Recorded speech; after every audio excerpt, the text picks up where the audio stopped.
tayo po ay nagsampa sa tulong po ni Attorney Topacio ng kaso kay Claire Castro for libel on her libelous statements tungkol sa aking solar power business.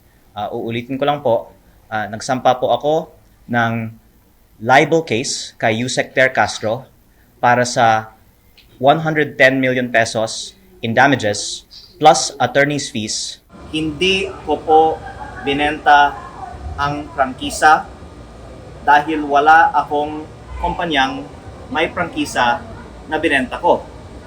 Ang binenta kong kumpanya ay walang prangkisa.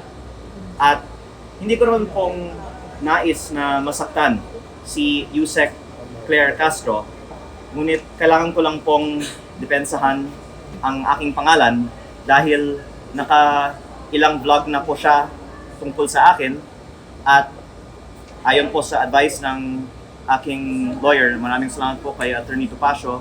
Kaya umaasa ako, wag nang magsinungaling si Yusek Claire Castro, aminin na lang niya ang katotohanan, magbayad siya ng multa ng 110 million pesos at ipamamahagi ko po ito sa mga biktima ng mga substandard flood control projects.